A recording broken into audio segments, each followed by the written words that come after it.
Welcome to Suman TV. నేను మీ Suman TV Nag.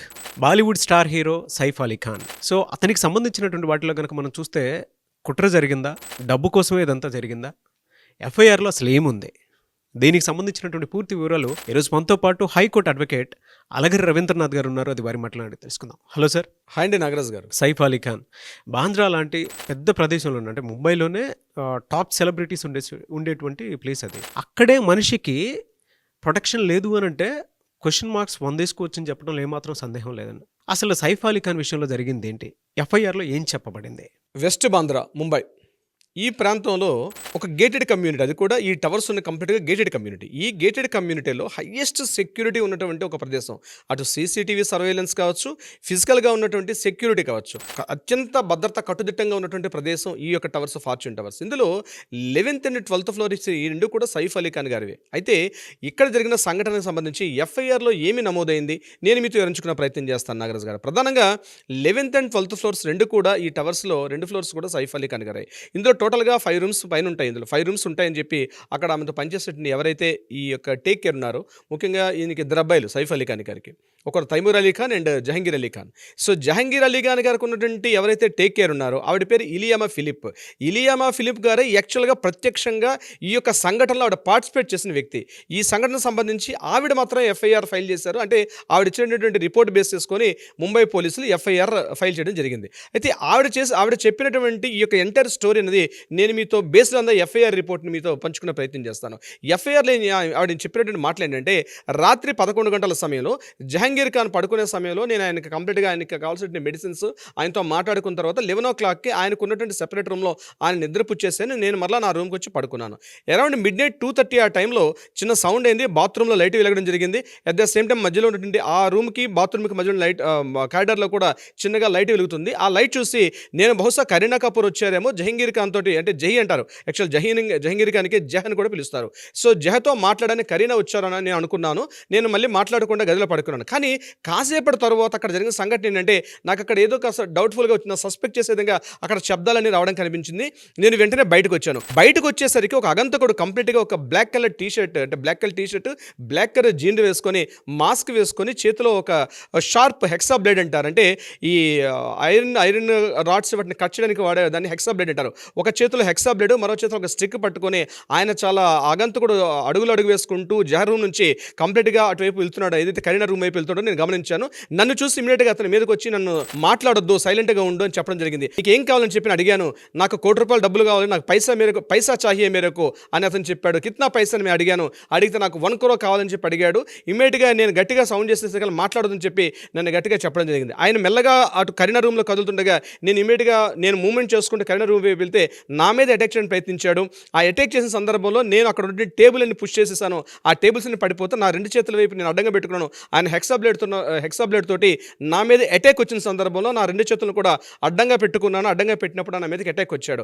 ఈ సందర్భంలో ఈ సౌండ్స్ చూసి విని లోపల నుంచి సైఫ్ అలీ, కరీనా కపూర్ రూమ్లో పడుకున్నటువంటి సైఫ్ అలీ ఖాన్ గారు రావడం జరిగింది. ఇమీడియట్గా నేను వచ్చాను. At the same time Jahangir Ali Khan తాలూకా కాకుండా ఈయన తైమూర్ అలీ ఖాన్ ఉన్నారు. తైమూర్ అలీ ఖాన్కి నాలాగే మరొక కేర్ టేకర్ ఉన్నారు. ఆమె పేరు గీత కూడా ఇమీడియట్గా అప్పుడే ఆవిడ కూడా రెస్పాండ్ అయ్యారు. గీత కూడా లేచారు. నేను, గీత, మరోవైపు సైఫ్ అలీ ఖాన్, మేము ముగ్గురం కూడా ఆ ఆగంతకుడిని బంధించే ప్రయత్నం చేశాను. వెంటనే ఏదైతే ఏ రూమ్ నుంచి వచ్చానో ఆ రూమ్ వెనుక వైపు నుంచి నేను లాక్ చేసే ప్రయత్నం చేయగానే ఇమీడియట్గా సైఫ్ అలీ ఖాన్ గారు ఎవరు నువ్వు ఎందుకు వచ్చావు అని చెప్పి మాట్లాడడం జరిగింది. అట్ ద సేమ్ టైం ఆగంతకుడు ఈ యొక్క సైఫ్ అలీ ఖాన్ ఇద్దరు కూడా ఒకరి మీద ఒకరు గట్టిగా కలియబడడం జరిగింది. కోట్లాట్లు ఇమీడియట్గా అతను షార్ప్ కొట్టి ఆ హెక్సా బ్లేడ్ తోటి అతని మీద అటాక్ చేశారు. ఇమీడియట్గా ఆయన్ని ముందుగా ఎడమ చేతి వైపు ఉన్నటువంటి ఆయన ఎడమ చేతి వైపు గట్టిగా కొట్టారు. కొట్టిన తర్వాత ఆయన కత్తితో గట్టిగా పొడిచాడు. హెక్సా బ్లేడ్ తోటి గట్టిగా ఆయన హిట్టింగ్ చేశాడు సైఫ్ అలీ ఖాన్ గారికి. ఇమీడియట్గా బ్లడ్డింగ్ వచ్చింది. ఆయన పడిపోయారు అక్కడ. నేను మరలా వెనక్కి వెళ్ళేసరికి ఆయన ఆ హడావుడు అక్కడంతా చిందరవందరగా అయిపోయిన తర్వాత ఆయన ఇమీడియట్గా వెనక డోర్ నుంచి ఆయన బయటకు పారిపోయాడు. ఇది యాక్చువల్ జరిగింది మార్నింగ్ 2:30 అని చెప్పి ఇలియామా ఫిలిప్ అని చెప్పి ఎవరైతే జహంగీర్ అలీ ఖాన్, అంటే సైఫ్ అలీ ఖాన్ గారికి కరీనా కపూర్కి ఉన్నటువంటి చిన్న అబ్బాయి అయినటువంటి ఈ జహంగీర్ అలీ ఖాన్ తాలూకా కేర్ టేకర్ చెప్పినటువంటి స్టేట్మెంట్ ఎఫ్ఐఆర్లో నమోదైనటువంటి ఇన్ఫర్మేషన్ అయితే ఇది. దీన్ని బేస్ చేసుకుని పోలీసులు ఎఫ్ఐఆర్ నమోదు చేశారు. బిఎన్ఎస్ భారతీయ న్యాయ సంహిత ప్రకారం సెక్షన్ 311 అంటే రాబరీ కిందకు వస్తుంది section 311. At the same time 312 అంటే రాబరీకి వాడుతున్నటువంటి హత్యా ప్రయత్నం చేయడం, రాబరీకి వాడుతూ ఆగంతకుడు హత్య అంటే డెత్ ఇన్సల్ట్ చేయడం కోసం చెప్పి వాడుతున్న దానికి సెక్షన్ 312 అంటారు. అట్ ద సేమ్ టైం 331(6), 331(7) అంటే హత్యాయత్నం చేయడానికి వాడినట్టు ఆయుధం అతను కంప్లీట్గా అక్కడ దుండగుడు ఆ యొక్క ట్రెస్ పాసింగ్ అంటే ఆ వ్యక్తిగతంగా ఉన్నటువంటి ఏదైతే తన ఇంటిలో చొరబాటు యత్నం చేయడం కూడా ఇది సెక్షన్ 331(7) కిందకు వస్తుంది. ఇట్లా 4 సెక్షన్స్ కింద ఎఫ్ఐఆర్ అయితే నమోదు చేయడం జరిగింది నాగరాజు గారు. అయితే ఇది యాక్చువల్గా బేస్డ్ అంతా ఎఫ్ఐఆర్ రిపోర్ట్. దీంట్లో పోలీసులు చెప్పినటువంటి ప్రాథమిక విచారణ ప్రకారం ఏంటంటే ఇది కేవలం ఎవరో ఒక ఆగంతకుడు, ఒక అపరిచితమైన వ్యక్తి, ఒక అనుమానాస్పద వ్యక్తి డైరెక్ట్గా ఇంట్లోకి ప్రవేశించాడు. ఆ ప్రవేశించడం కూడా ఏదైతే ఎమర్జెన్సీ ఉంటుందో అంటే ఈ హైయెస్ట్ టవర్స్ ఉన్న హై రైజ్ టవర్స్ ఉన్న బిల్డింగ్స్ ఏం చేస్తారంటే ఈ అగ్నిమాపక అంటే ఫైర్ వ్యాన్ తిరగడం కోసం చెప్పి కొంత స్పేస్ విడిచిపెడతారు. అంటే పిల్లర్ టు వాల్ మధ్యలో కనీసం ఒక 10 మీటర్ స్పేస్ ఉంటుంది. అంటే హైయెస్ట్ రైజ్ టవర్స్ ఉంటాయి కాబట్టి అగ్నిమాపకం ఏమైనా ఫైర్ సేఫ్టీ కోసం చెప్పి వ్యాన్ తిరగడం కోసం చెప్పి అక్కడ మూమెంట్ ఇస్తారు. ఏదైనా హై రైజ్ టవర్స్ వల్ల కూడా ఏదైనా ప్రమాదం జరిగితే ఎమర్జెన్సీగా దిగిపోవడం కోసం చెప్పి రెగ్యులర్ స్టేర్ కేస్ కాకుండా లిఫ్ట్ కాకుండా ఎమర్జెన్సీ ఒక స్టేర్ కేస్ అనేవి అది common per master plan approval ప్రకారం ఉంటుంది. అటు నుంచి దొండగుడు ముఖ్యంగా అగంతకుడు వచ్చాడని చెప్పి పోలీసులు చెప్పడం జరుగుతుంది. వచ్చిన పర్సన్ ఒకరా ఇద్దరని ఇప్పటికీ పోలీసులు కన్ఫర్మేషన్ చేయలేదు. మనకు దొరుకుతున్నటువంటి ఇన్ఫర్మేషన్స్ ప్రకారం ఒకరు అంటారు, కొంతమంది ఇద్దరు అంటారు. బట్ ఇచ్చినటువంటి ఎఫ్ఐఆర్ రిపోర్ట్ ప్రకారం అయితే మాత్రం ఒకరు అన్నట్టుగా ఇన్ఫర్మేషన్ అయితే మనకి ఆ FIR based on the report ప్రకారం మనకు తెలిసింది.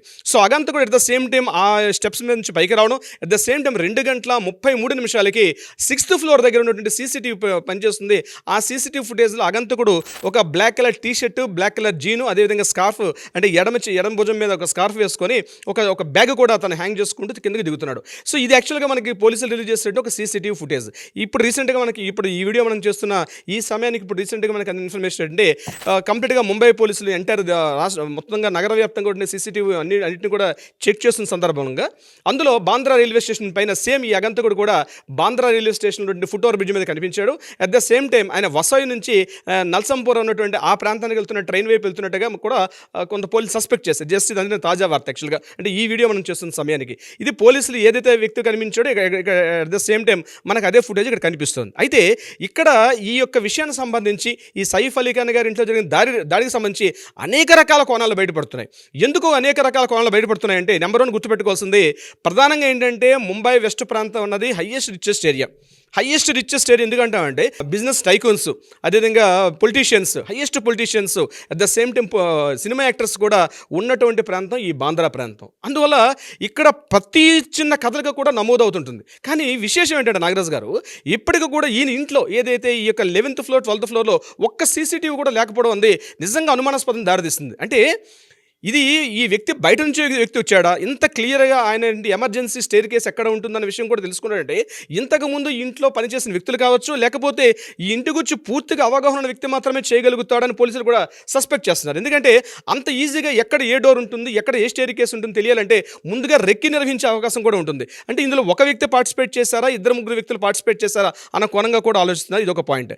నెంబర్ 2 ఏంటంటే ఇటీవల కాలంలోనే మనకు జరిగింది ఈ బిష్నోయ్ గ్యాంగ్ ఎక్కువగా అటాక్ చేశారు ఈ ముంబైలో బాబా సిద్దికి హత్య కేసులో కూడా పొలిటీషియన్ మీద, ముఖ్యంగా సల్మాన్ ఖాన్ గారి మీద కూడా అటాక్ జరిగింది. ఈ 2 హత్యలు కూడా కొంత భయభ్రాంతులను గురి చేస్తుంది సినిమా రంగానికి కావచ్చు, పొలిటికల్ రంగానికి కావచ్చు. అంటే సినిమా రంగాన్ని ఏమాత్రం టచ్ చేసిన ఇమీడియట్గా పొలిటికల్ రంగం, దట్టు ఢిల్లీలో అసెంబ్లీ ఎలక్షన్స్ కూడా ఉన్నాయి. దీనికి సంబంధించి ఇటువంటి సంఘటన ఒక నమోదవడం కూడా కొంతవరకు డౌట్స్ రైజ్ చేస్తుంది. ఎందుకంటే ముంబైలో ఏ చిన్న కథలే జరిగినా ఎంటైర్ దేశవ్యాప్తంగా కూడా చర్చకు దారితీస్తుంది. ముఖ్యంగా బిష్నోయ్ గ్యాంగ్ చాలా యాక్టివ్గా ఉండడం అనే విషయం మనకు తెలుసు, మనం చాలా వీడియోలు కూడా చేసాం. సో దీనికి సంబంధించి ఏమైనా ఆ యాంగిల్ ప్రకారం జరిగింది. ఎందుకంటే సల్మాన్ ఖాన్ గారి మీద కూడా అటాక్ జరిగింది. సో ఆయన ఆల్రెడీ తన సెక్యూరిటీ సిబ్బందిని పెంచుకున్నారు. సో ఇటువంటి ఒక పర్సన్, ఇంత హైయెస్ట్ సెక్యూరిటీ ఉన్న పర్సన్ అంత సెక్యూరిటీ లేకుండా, సీసీటీవీ సర్వేలెన్స్ లేకుండా, ఏమీ లేకుండా ఎలా ఉండడం. అయితే ప్రధానంగా పోలీసు సస్పెక్ట్ చేస్తుంటే ఈ సంఘటనకు 1 వీక్ బ్యాక్ ఈయన స్విట్జర్లాండ్ వెళ్ళారు. సైఫ్ అలీ ఖాన్ గారు తన కుటుంబ సమేతంగా స్విట్జర్లాండ్ వెళ్ళి అక్కడ కొద్ది రోజులు ఉండి ఇటీవల కాలంలో రావడం జరిగింది. సో ఇప్పుడు ఇక్కడ ఎంట్రన్స్లో ఉన్న సెక్యూరిటీ సిబ్బందిని పరిశీలించినప్పుడు ఎవరైతే అగంతకుడు గడిచిన 24 గంటల్లో ఇటువంటి వ్యక్తి మన బిల్డింగ్లో ప్రవేశించదని చెప్పి అక్కడ ఉన్న సీసీటీవీ ఫుటేజ్ కావచ్చు, కావచ్చు, సెక్యూరిటీ సిబ్బంది కూడా చెప్తున్నారు. సో ఇక్కడ పర్సన్ 2 డేస్ బిఫోర్ కూడా ఇటువంటి వ్యక్తి కనిపించలేదు. అంటే ఒకవేళ ముందే ఈ పర్సన్ ఆ ఇంట్లో ప్రవేశించి అక్కడ ఉండడం జరిగిందా? ఎందుకంటే వీళ్ళు స్విట్జర్లాండ్ టూర్లో ఉన్నప్పుడే ఈ పర్సన్ అక్కడ దాక్కుని ఉండి ఇటువంటి హత్యా ప్రయత్నాన్ని దారితీశాడా? అంటే ఈ ఒకవేళ 2 డేస్ ముందో 3 డేస్ ముందో ప్రవేశించినట్లయితే ఆగంతకుడు యొక్క కదలికలను ఏమాత్రం పసిగట్టలేదా? ఇక్కడ పనిచేస్తుండే సిబ్బంది కావచ్చు, సెక్యూరిటీ సిబ్బంది కావచ్చు, లేకపోతే ఇప్పుడు నేను చెప్పిన కేర్ టేకర్స్ కావచ్చు, వంట వాళ్ళు కావచ్చు, పని వాళ్ళు కావచ్చు, ఇటువంటి టోటల్ అందరూ కూడా అంటే అంత 2 డేస్ పాటు కనిపించకుండా ఆ పర్సన్ ఉంటాడా? అంటే ఈ యొక్క మొత్తం అంతా కూడా సస్పెక్ట్ చేయాల్సి వస్తుంది. ప్రతి చిన్న విషయాన్ని కూడా డౌట్ పడాల్సి వస్తుంది. ఎందుకంటే ఏదో అగంతకుడు వచ్చాడో రాబరీ చేశాడంటే నమ్మే స్థితిలో కామన్ ప్రజలు ఎవరో లేరు. ఎందుకంటే జరిగిన సంఘటన కూడా 11th ఫ్లోర్ 12th ఫ్లోర్ అంటే 10 ఫ్లోర్స్ దాటి ఆయన 11th ఫ్లోర్కి ఎలా రీచ్ అయ్యాడు? 12th ఫ్లోర్లోకి ఎలా అంటే 11th అండ్ 12th ఫ్లోర్ ఆయన కాబట్టి ఇంటర్నల్ స్టేర్ కేసు ఉంటుంది. 2 ఫ్లోర్లకు కూడా లోపల వాళ్ళ బిల్డింగ్ లోపల నుంచి స్టేర్ కేసు ఉంటుంది. తర్వాత వీళ్ళందరూ కూడా ఇది చిన్న కుటుంబం కాదు, హస్బెండ్ వైఫ్ ఇద్దరే కాదు, చాలా మంది ఉన్నటువంటి వ్యక్తులు. సుమారుగా ఒక ఆ ఇంటిలోని ఏదైతే 11th ఫ్లోర్ అండ్ 12th ఫ్లోర్లో వాళ్ళు చెప్పిన లెక్కల ప్రకారమే సుమారు ఆ రోజు సంఘటన జరిగే సమయానికి 8 మంది ఉన్నారు ఇంట్లో, 2 ఫ్లోర్లు కలిపి. అంటే 8 మంది ఉన్నప్పుడు కూడా సంఘటన తెలియకుండా అగంతకుడు ఎలా వచ్చాడు అన్నది ఒక సస్పెక్ట్ చేస్తున్నాం. ఇది కాకుండా మరొక ఇంట్రెస్టింగ్ కొద్ది కాంట్రవర్షియల్ పాయింట్ కూడా నేను మీతో చెప్పే ప్రయత్నం చేస్తాను. ముఖ్యంగా వీళ్ళ పిల్లలు ఎవరైతే ఉన్నారో తైమూర్ అలీ ఖాన్, అదేవిధంగా జహంగీర్ అలీ ఖాన్, ఈ ఇద్దరికి పేర్లు పెట్టే సందర్భంలో చాలా వివాదాస్పదమైంది. అప్పట్లో సోషల్ మీడియా ప్రచారంలో లేకపోయింది వచ్చాము. కానీ తైమూర్ అనే వ్యక్తి భారతదేశం మీద దాడి చేసి భారతదేశాన్ని భయంకరంగా దోచుకున్న వ్యక్తి. అంటే తైమూర్ అంటేనే భారతదేశానికి విద్వేషగా మాట్లాడుకుంటాం మనం చరిత్ర పుటల్లో తైమూర్ దాడి చేసినప్పుడు.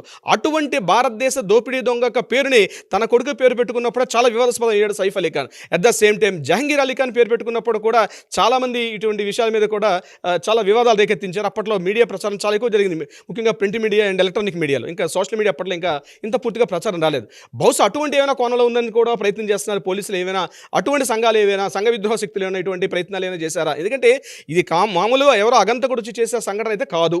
ఖచ్చితంగా దీంతో కుట్ర కోణం దాకి ఉందా? నాట్ ఓన్లీ బిష్ణోయ్ గ్యాంగ్ ఒకటే ఉందా? ఇంకా ఎట్ ద సేమ్ టైం అంటే పొలిటీషియన్స్ ఏమి ఇటువంటి సంఘటనలు ఏం చేసినట్లయితే సైఫ్ అలీ ఖాన్ గారు మీకు ముఖ్యంగా ఆయన ఆస్తుల మీద మనకు బాగా తెలుసు. సుమారుగా 3,000 కోట్ల పైబడి ఆయన ఆస్తులు తెలుసు. ఏవైనా అంతర్గతంగా ఏవైనా ఆస్తులు గొడవలు ఏమైనా ఉన్నాయా వీళ్ళ మీద?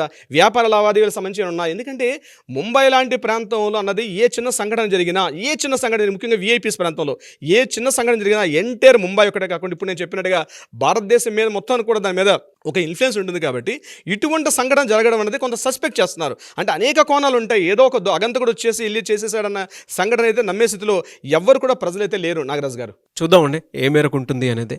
బట్ దీనిపై అయితే ప్రతి ఒక్కరికి కథనం ప్రకారం కనుక మనం చూసుకుంటే చాలా చర్చలకు దారితీసే అవకాశం ఉందని చెప్పడంలో ఏమాత్రం డౌట్ లేదు. రకరకాల కథనాలు అయితే చూస్తున్నాం మనం. ఓ డౌట్ అయితే డెఫినెట్గా ఉంది, అసలు ఏం జరిగి ఉండొచ్చు, ఎందుకు అని. ఎందుకంటే ముంబైలో, బాంద్రా లాంటి ప్లేస్లో ఇలాంటివి జరుగుతున్నాయి అని అంటే, ఎస్పెషల్లీ సెలబ్రిటీస్ ఉండేటువంటి ఏరియాలో, అది కూడా అక్కడ సీసీ ఫుటేజ్ పనిచేయలేదు అని అంటేనే చాలా రకాలుగా ఆలోచించాల్సినటువంటి క్వశ్చన్ ఇది. చూద్దాం ఏ మేరకు ఉంటుంది అనేది అప్డేట్స్ ప్రకారం అయితే. Anyways thank you so much Ravindranath garu. Thank you so much Nagaraju గారు.